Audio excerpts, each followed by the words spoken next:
जैसे आपने कहा कि अपनी लाइफ को ऑडियंस की तरह देखना, जो आपने गीता का जो पूरा संक्षेप समझाया हमें, जी इट वेरी इंटरेस्टिंग। मुझे लगता है ना कि जब आप सच में, अगर मैं ये चीज़ से मैंने नहीं कभी सोचा था, लेकिन सच में अगर आप उधर खड़े होकर अपनी पिक्चर देखो जी तो आपको बहुत ज़्यादा क्लियर पिक्चर आती है और हाँ आपको जी समझ में आता है कि आपको आगे करना क्या है और क्या नहीं करना है। Exactly right, very nice.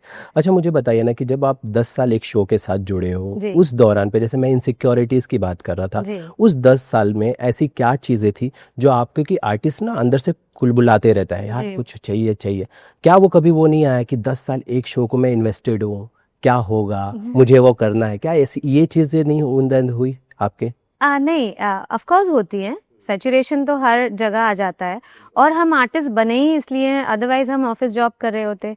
जो आने का या आर्टिस्ट बनने का मतलब ही यही था कि अपने आप को एक्सप्लोर करना था, हम कितने अलग अलग तरह के किरदार प्ले कर सकते हैं।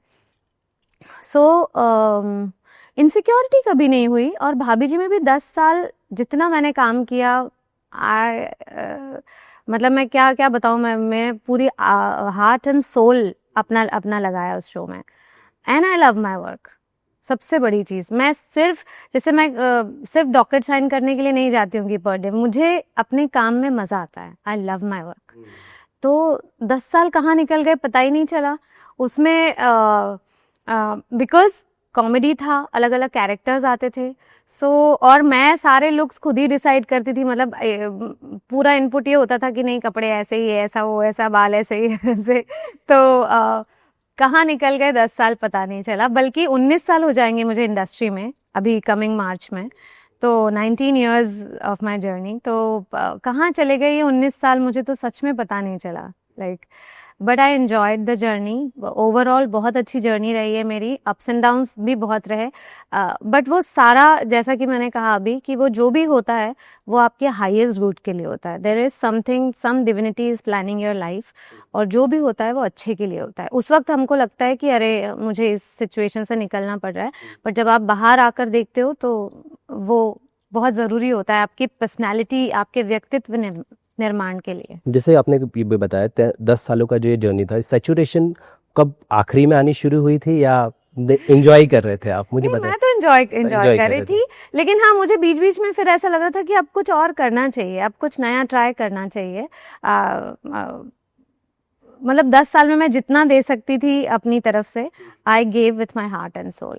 ओके, मुझे ये बताइए ना कि 10 साल साथ में आप रहे सारी चीज़ें, लेकिन जब उसका नया सीज़न आ रहा है तो वहाँ पे मेकर्स की क्या चॉइसेस है, उन्होंने क्या देखा, क्या कुछ रहा जो आप समझ पाती है एज आ आर्टिस्ट समझ पाती, क्योंकि आप तो, आपने कहा अपना 100% दे रहे हो, तो क्या चीज़ें होती है, क्या वो उनकी चॉइसेस क्यों चेंज होती है, अगर आपके पॉइंट ऑफ व्यू से समझो। देखिए ये रीज़न तो मैं जाने का मेरे ख्याल से कोई वो भी नहीं है, बट बहुत ही म्यूचुअली, बहुत respectfully, and I really respect Mrs Kohli.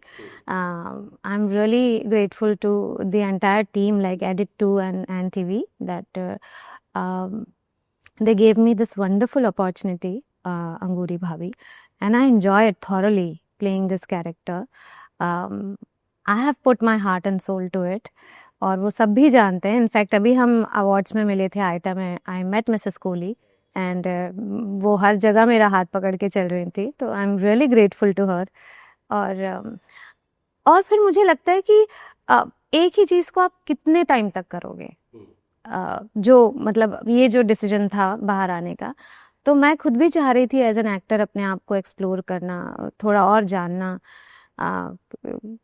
क्योंकि फिर ये वक्त लौट के तो नहीं आएगा। ये 10 साल काफ़ी अच्छे से हो गए, और जो मेरी कमिटमेंट थी मिसेस कोहली से कि मैं ये सीज़न को मतलब आखिरी दिन तक मैं पूरे कमिटमेंट के साथ इस सीज़न को ख़त्म करके ही निकलूंगी। जैसे मैं आई थी आन बान शान के साथ, उसी डिग्निटी और रिस्पेक्ट के साथ शो को अपने एक डेस्टिनेशन तक पहुंचा कर निकलूंगी।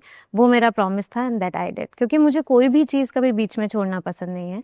मुझे लगता है कि अगर हम कुछ शुरुआत करते हैं और जिससे इतने सारे लोग जुड़े हुए हैं, तो it is my responsibility, like it is कि मैं उस चीज़ को उसके डेस्टिनेशन तक पहुंचाऊं, और जो कि मैंने किया। और मैं बहुत खुश हूँ। I am very happy and looking forward for new work. Definitely Shubhangi, होना भी चाहिए, बट एक क्वेश्चन है ना, वो आप अगर 10 साल आप काम कर रहे हो और जब आपको पता चलता है सारी, तो वो एक माइंड में क्वेश्चन आता ही है किसी भी एक इंडिविजुअल कोई भी आदमी हो, मुझे बताइए कि क्या उस क्वेश्चन के साथ आप कभी मेकर्स के पास गए कि क्यों क्यों, कभी ऐसा था? नहीं नहीं, जैसा कि मैंने आपसे कहा, ये बहुत ही ऑर्गेनिकली और म्यूचुअल हुआ है। मतलब कहीं भी यहाँ पे ऐसा कुछ नहीं है कि कोई मनमुटाव है या ऐसा है, ऐसा बिल्कुल भी नहीं है। I also wanted to explore myself as an actor, and they are the makers, they are the channels, they are the boss. तो अगर वो चाहते हैं तो इट्स फाइन।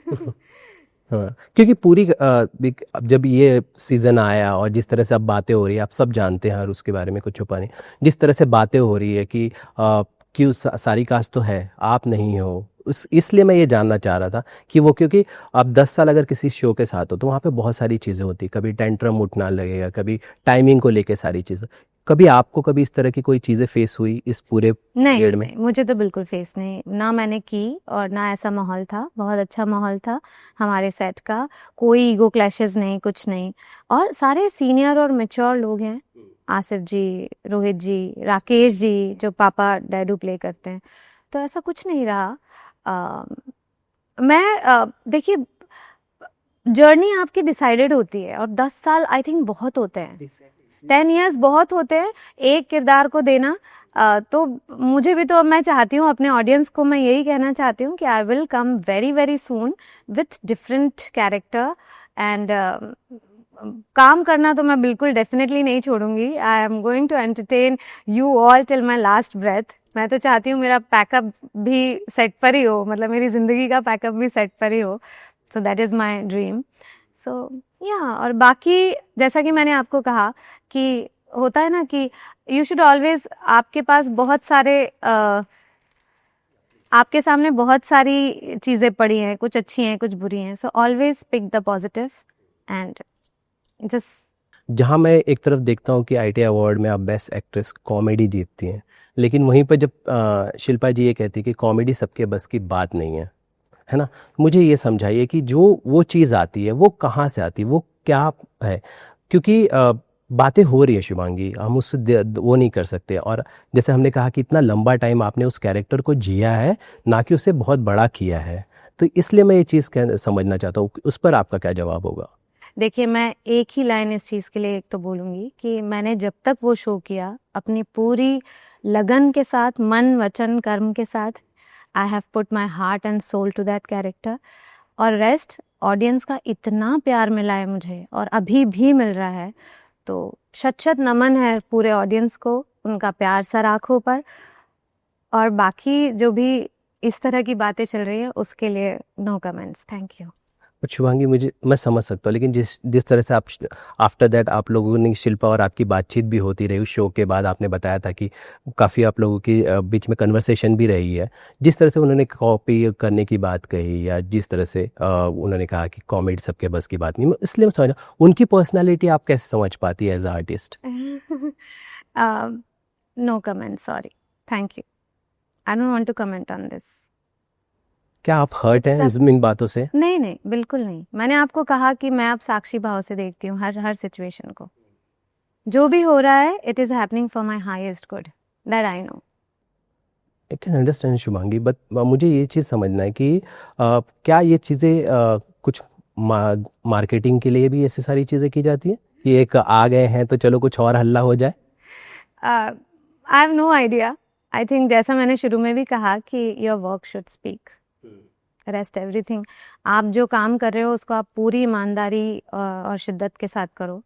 आई थिंक यही एक आर्टिस्ट कर सकता है, उसके बियॉन्ड कोई क्या कह रहा है